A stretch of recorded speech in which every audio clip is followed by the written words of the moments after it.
talking with Paint Valley Bearcat coach Jason Smith. Coach, you got down by double digits, but you fought back. You got within a bucket, just couldn't get over the hump down the stretch. Yeah, I'm very proud of the guys' effort. But I just told them in the locker room, I'm tired of saying that, because we dig ourselves a hole. And that second quarter, I told them in there, I take full responsibility for this one. That was probably the worst quarter of basketball I've ever coached in my life. I allowed us to get rattled by pressure. And, the league gets to 15 going into the half. And when you're here, that's a tough deficit to overcome. So I told my guys, I've got to be better. If I expect them to be better, I've got to be better. So that second quarter was really what did us in. But my guys' effort's incredible in the second half. Cut it to a 2-point game. Had a couple big possessions down the stretch and just couldn't get it done. What, Jason, were some of the specific things that you felt like was able to get you back in it down the stretch? Honestly, effort and belief in ourselves.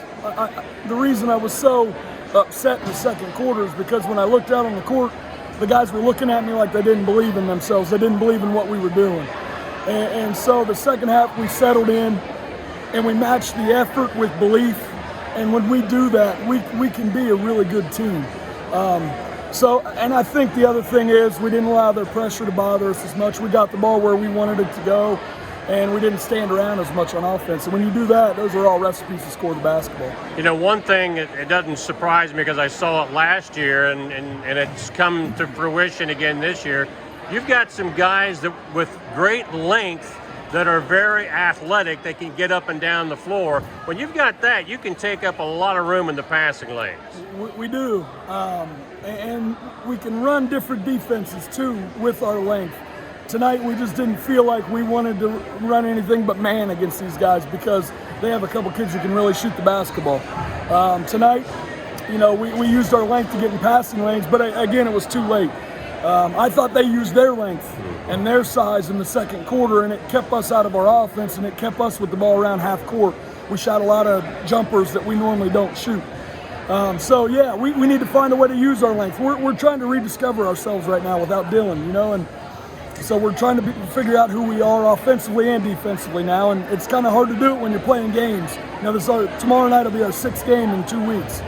So this break will be nice over the holidays to get some practice in and rediscover who we are.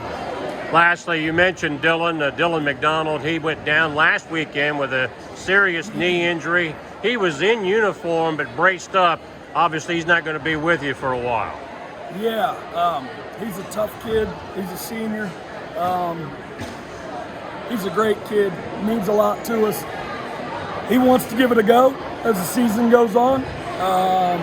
I've myself torn an ACL. I know what it's like. It's not an easy injury to play through.